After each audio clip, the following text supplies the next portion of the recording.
આવો રૂડો જ્યારે અવસર છે, ઉપસ્થિત તમામ વડીલો અને ખાસ કહું તો ઉદય બાપુ અહીંયા એવા સંતોની હાજરી છે. આપણો મોટા ખોટોડા સિદ્ધ ગણેશ આશ્રમ અને એમાંય ખાસ કહું ભરદ્વાજ ગિરિબાપુ અહીંયા ઉપસ્થિત છે. જોકે આહવાન અખાડા સંતના સંરક્ષક છે પોતે. એકવાર તાળીઓથી વધાવો, કારણ કે એમણે પણ આજ માટીની સુગંધ વર્ષોથી અહીંયા નેપાળી બાપુએ જે ભજન કર્યું. એક જ આશ્રમ કીર્તિભાઈ એવો છે કે ત્યાં એટલે એ બાબત નહીં, બાપુ કોઈ બહેનો હોય ન નહીં, પરિવારમાં તો મળે જ છે, પણ વર્ષોથી ના એક એવું નિયમ રાખ્યો કે કોઈ બહેનો અંદર નહીં. કારણ કે બીજા માણસો કોણ આવે કેવા આવે. મેં એકવાર પૂછેલું નેપાળી બાપુને ખુદ ને, બાપુ તમે આવું કેમ? મને કે માય ભાઈ એવું નથી, આ તો આશ્રમ છે. કોઈ સાધુના વેશમાં કોણ આવતું હોય, બહારથી કોણ આવતું હોય, અને મારી બેન દીકરીની સામે કોઈ એવું જોયું મારથી જોઈ ન શકાય. એ આશ્રમની અત્યારે જે પોતે નેપાળી બાપુના વિદાય પછી એ આશ્રમને જેણે દીપાવ્યો છે એવા ભરદ્વાજ ગિરી બાપુ અહીંયા જ્યારે ઉપસ્થિત છે, સંતોની હાજરી છે. તેમજ મોટા અંબાજી બોરીવલી 3 નંબર ને આપણું ઈ ઢાળમાં માયો આયર સાયકલ હીખેલો છે. હા, આ તમને વાત કરું 85-86 9મું ભણતો અને ત્યાં અંબાજી હાજી મારા ભાઈ વાહ, ત્યારે માં અંબાજી માનો ત્યાં મેળો એક થતો, ત્યારે આગળની જગ્યા બધી ખુલ્લી હતી અને ત્યાં કુમારભાઈ સ્ટુડિયો એટલે મેળો થતો એટલે એમાં એક સ્ટુડિયો બનતો અને એ સ્ટુડિયામાં જે મારો ફોટો પડેલો છે ને હજી છે મારી પાસે. અને એને તેથી હું એમ ભૂભૂટિયા જેવો લાગતો સરસ. અને એણે એના સ્ટુડિયોમાં ત્યારે સારા ફોટા આવ્યા એ મૂકે ને, એ એમાં એક મારો ફોટો મૂકેલો હતો. એટલે એટલા વર્ષોથી પુષ્કર દાદાનું સાનિધ્ય પણ અમને મળ્યું છે. અને આજે કુમારભાઈ અહીંયા હાજર રહ્યા હોય એમને પણ આપણે તાળીઓથી આપણે એને વધાવીએ. અને આ વિસ્તારને એક લોકલાડીલો નેતા મળ્યો છે જયદીભાઈ. આ અમારે જાય આમ પેન્ટ પ્રમાણે કપડા સોઈ રે વાલમિયા દશરથભાઈ જાનીને તાળીઓના ગગડાટથી વધાવો. કારણ કે એ માટે કહું કે અત્યારે 3-4 દીથા ઉદય બાપુ ફોન જ્યારે કરું એને ક્યાં છો તો મને કે બસ અહીં ખુટોડા છો. સતત અહીંયા એને અગાઉ પણ આ તૈયારીમાં બધી હાજરી દશરથભાઈ અને એમનો આખો પરિવાર. અમસ્તાઈ ત્યાંથી નીકળીએ એટલે મારું સ્કૂલનું કામ 16 વર્ષ પહેલાં ચાલતું ત્યારથી લઈને આજ સુધી. જોકે એમના ભાઈ પણ મારી સ્કૂલમાં મને ખૂબ હેલ્પ કરેલી, એણે પોતે શિક્ષક તરીકે પણ ત્યાં રહ્યા. અને એટલે આ બધો આજ મેં કીધું એમ કે આ પરિવારનો બધો કાર્યક્રમ છે. અને કીર્તિભાઈએ ગણપતિ વંદના કરી અને પછી જે આપણે બધાને જે આનંદ કરાયો. જોકે જ્યાં જાય પછી મને એટલી ખબર પડે કુમારભાઈ, ગુજરાતી ડાયરાઓ નહીતર ગુજરાત પૂરતો હતો. અને એ કહું તમને, સૌરાષ્ટ્રના કલાકાર સૌરાષ્ટ્ર પૂરતા હતા, કચ્છના કલાકારો કચ્છ પૂરતા હતા, ઉત્તર ગુજરાતના કલાકારો ઉત્તર ગુજરાત પૂરતા હતા. આવી રીતે લાગટ નહોતું. કોઈ દી સૌરાષ્ટ્રના કલાકારોએ જાજાએ કોઈ બીજા વિસ્તારમાં પ્રોગ્રામ કર્યો, ચરોતર પાસે હતું ઉત્તર ગુજરાત. પણ આ કીર્તિભાઈ આવ્યા પછી આખા ગુજરાતને ગાંધું કર્યું છે. અને એટલું નહીં, આ પહેલો એક એવા કલાકાર છે કે રાજસ્થાનમાં પ્રોગ્રામ થાય, રાજસ્થાનના માણસો પેલા રાજસ્થાનમાં પ્રોગ્રામ થતા પણ ગુજરાતી સમાજ બોલાવતો. તો આજે આને દરેક રાજ્યના માણસો, અને એટલું નહીં વિશ્વમાં એક ડાયરાનું એક કહેવાય ને કે ઉદય કરાવ્યો છે, મોટો ઉદય. કલાકારોને પૈસા લેતા કર્યા, નગર 1500માં મરી ગયા, મેળીઓના મોલ ને ઉતારા ઓરડા ગાય.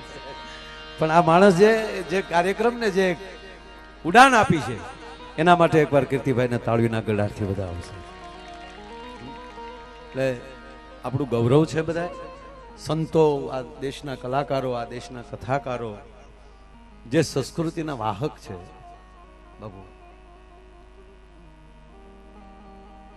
આ દેશનું તળ શું કહેવાય, આ દેશની તાકાત શું કહેવાય.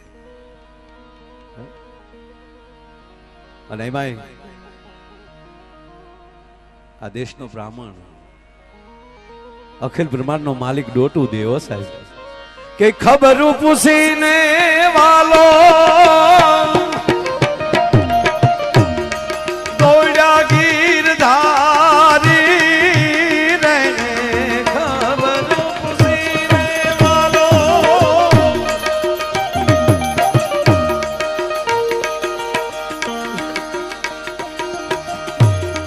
ખબર પૂછીને વાલો. હેલો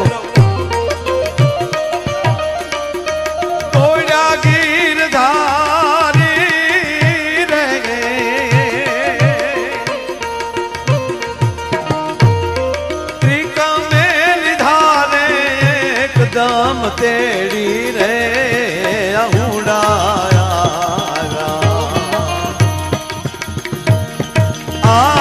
આંખમાં રે રેજી અરે રે ઉડાયા આંખમાં રે રેજી.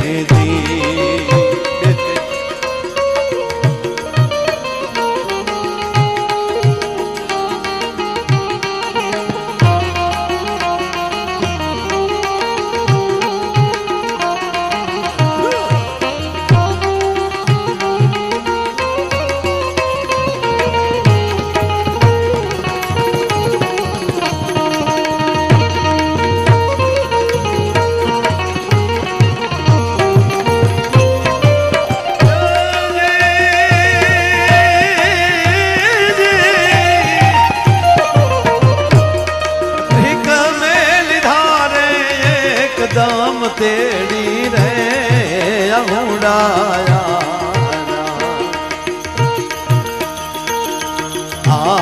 આંખમાં રે રેજી અરે રે ઉડાયા આંખમાં રે. અખિલ બ્રહ્માંડના માલિકને ખબર પડે કે સુદામાજી આવ્યા. જો ભાઈ માણસ, હમણાં કીર્તિભાઈ વાત કરી ને કે આ દિલના સંબંધ, આપણે વાત કરતા હોઈએ છીએ કે ભાઈ હૃદયના સંબંધ. અને હું હંમેશા એક વાત કરું છું, જેની સાથે બેસો એ દિલથી બેસો. આ શરીરના જેટલા અંગો છે ને એ બધા ઠેઠ સુધી સાથ નથી આપતા. જો પગ પછી દુખવા મળે, મને હવે હાલી નથી શકતા, પગ વૈયા ગયા. ઘણા માણસના હાથ બંધ થઈ જાય, આંખ ઉજતું બંધ થઈ જાય, સાંભળતા બંધ થઈ જાય, જીભ વહી જાય, બોલતા બંધ થઈ જાય. પણ એક જ હૃદય એવું છે કે અંત સુધી ચાલુ રહે છે. એ બંધ થઈ જાય પછી કઈ ન આવે. તો જે અંત સુધી સાથ આપે ને એમાં રખાય. મગજ વયો જાય, ભર જુવાન હોય, ટોકર લાગી ગઈ હોય તો આ યાદ શક્તિ વહી જાય. હોસ્પિટલમાં હોય ને આપણે કઈ ઓળખવાનું, હું નથી ઓળખતો, અરે કે પણ તમારે હારે ભણતો ભણજો છે, આપણે સમજો છે. એટલે કહો કે જેની હારે રહ્યો ને હારે દિલથી રહ્યો. ભલે 5 જ મિત્રો, અરે ઠામુકા 2 જ મિત્ર કેમ નથી, પણ એ હૃદય વાળા હોવા જોઈએ. એટલું ભાઈઓની વાત ન કરતો, બહેનો નહીં કહો, બેનપણીઓ એવી જ રાખજો. હા, આપણી ઘરે આવીને બેસી જાય અને પછી એમ કરવા મળે કે બેન તું તો કચી હારી, દેરાણીને જેઠાણીને તારી વેલ્યું નહીં ને. પહેલા તમારા વખાણ કરે, વખાણ બધાને ભાવે. અને આવી વાત કરી અને તમારા પરિવારની બહારની વ્યક્તિ જ્યારે આવી વાતો કરે ત્યારે તમારે અંડરલાઈન કરવાની, મંથરા મરી નથી ગઈ. આ મંથરા બેન આવ્યા આપણા ઘરે એમ. જો એક મંથરા અયોધ્યામાં ન હોત દશરથભાઈ, તો મહારાજ દશરથના પરિવારને કોઈના બાપની તાકાત નથી, કોઈની નજર લાગી શકે. પણ ત્યાં મંથરા આવી.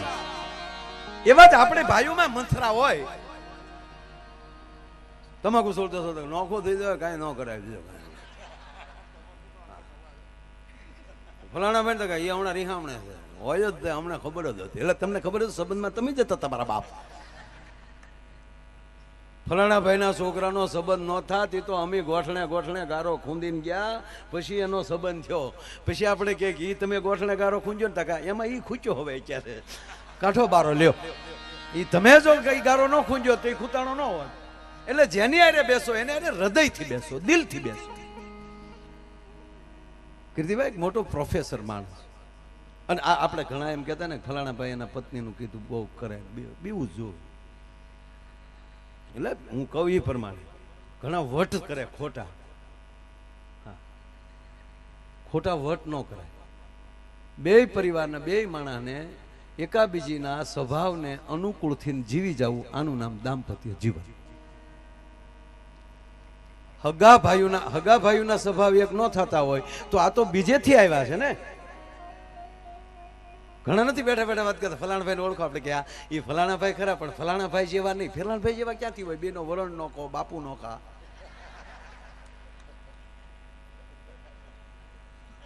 તો આ તો એક બીજા પરિવારમાંથી સભ્ય આવ્યા છે. અને હંમેશા હું કહું કે દીકરી કોઈ પણ પરણીને ઘરે આવે ત્યારે એની હારે ધીરજ રાખજો. જેમ તમે નવો મોબાઈલ લ્યો અને જૂના મોબાઈલમાંથી ડેટા એમાં ડાઉનલોડ કરતા હો તો એ થાવા દેવા જોવે. વૈશ્મા શાળા કરો ને તો હેંગ થઈ જાય. એમાં દીકરી નવી આવી હોય ને તો એને શાંતિ રાખવા જો, નકરી હેંગ થઈ જાય. એક દીકરી જે પરણીને આવી ને એની હાહુ, ઓહો, દીકરી બિચારી ગામડામાં પહેલી વાર આવેલી ને એમાં ત્યાં પરણીને આવી એટલે બિચારી હમણાં ઉઘાડા મોઢે ફળિયામાં આટા મારતી હતી, ફળિયું વાળતી હતી. ત્યાં હાહુ, બહુ શરમ રાખો, શરમ. અમે પરણીને આ ગામમાં આ ઘરે 40 વર્ષ આવ્યું, અમે કોઈ દી મોઢા ઉપર લઈ શેડો નથી લીધો, અને હું તમે ઉઘાડા મોઢે ફરો છો. બહુ સમજી ગયા કે હાહુ એડવાન્સ છે. બહુ કીધું ત્યારે વોવે એવું કીધું કે હાહુમાં સબર કરો, મને હમણાં અઠવાડિયું તારું ઘર જોઈ લેવા દે, અને લાજ કાઢવા જેવા છે ને તો લાજ કાઢી ન કર, તારા દીકરા એ બધા મારા દીકરા. વહી ગઈ દુખણા લઈને ડોહી. એટલે અને હકીકત હાલવું જ જોઈએ ને. અમારે એક જગ્યાએ પ્રોગ્રામમાં કીધી ભાઈ આપણને ખબર, એક જણો હમણાં આ પોસ્ટ કાર્યક્રમનો પોસ્ટર વાંચતો હતો મોબાઈલમાં. ઓહો, ડાયરો દૂધેશ્વર મહાદેવ, દૂધ કોક દેખાડી દેશે તો માતૃત્વ ઉપર છોકરા ભરોસો નહીં કરે. મારી માં અમને ચેતરતી હતી કે પણ ગોરાણી શું કરું કે તમારા સખા છે ને કૃષ્ણ, ત્યાં જાઓ. તેથી બ્રાહ્મણ બોલ્યો છે, ગોરાણી હું બ્રાહ્મણ છું, બ્રહ્મ પાસે લાંબો હાથ ન કરી શકું. ત્યારે ગોરાણીમાં એટલું બોલ્યા હતા કે હું એમ નથી કહેતી, ઈ જેદુના ગોકુળ મૂકી અને મથુરા આવ્યા, ગોકુળમાં 11 વર્ષ રહ્યા, મથુરામાં 16 વર્ષ રહ્યા, અને ત્યારથી જ્યારથી દ્વારકા આવ્યા છે ત્યારથી એને તાંદુલ નહીં જોયા હોય. માં જશોદાજી એને ખવડાવતી હતી તાંદુલ નહીં હોય. એટલે મૂળ મારો કહેવાનો અર્થ હેતુ એ છે કે તમે એને તાંદુલ દિયાવો ને તો કૃષ્ણ રાજી થાય. હું દેવા મોકલું છું, લેવા નથી મોકલતી. અને તાંદુલની પોટલી તૈયાર થઈ અને સુદામા એ રસ્તે ચડ્યા. સાહેબો કે નામ સુદામો મિત્ર પ્રભુનો, કે નામ સુદામો મિત્ર પ્રભુનો. મારે તમને હસાવવા છે પણ એક કડિયા લઈ લઉં. કે નામ સુદામો મિત્ર પ્રભુના, ધીમે ડગલે જાય છે હરિનગરીના પંથે રે, પ્રભુ નગરીના પંથે રે, બ્રાહ્મણ હાલ્યો જાય છે, બ્રાહ્મણ હાલ્યો જાય છે.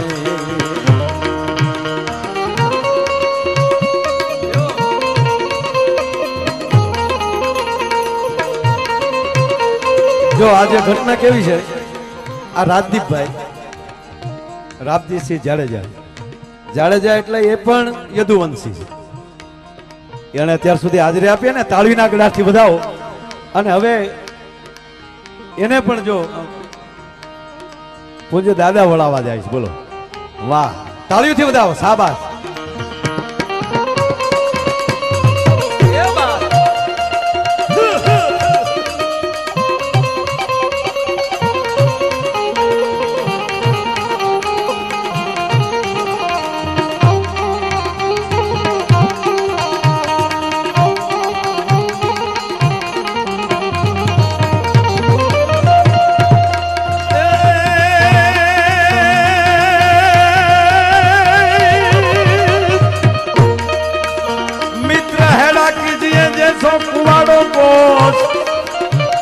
પાણી પસાડ્યો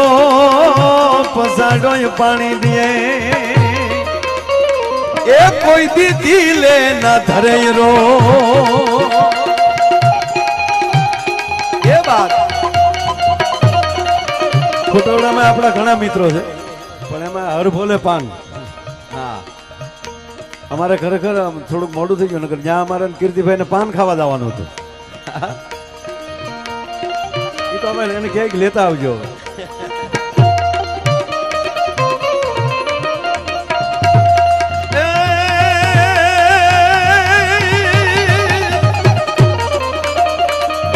નામ સુદામો મિત્ર પ્રભુના ધીમે ડગલે જાય છે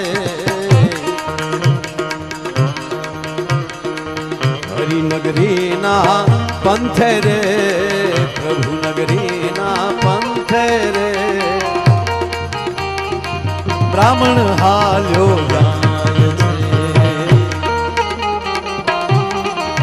પાછો જાતો છો ત્યારે શ્રી રામ જય રામ જય જય રામ શ્રી રામ જય રામ જય જય રામ આવશે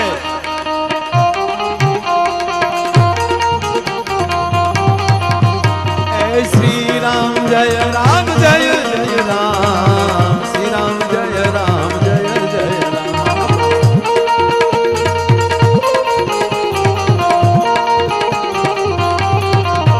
बोलो श्री राम जय राम जय जय राम श्री राम जय राम जय जय राम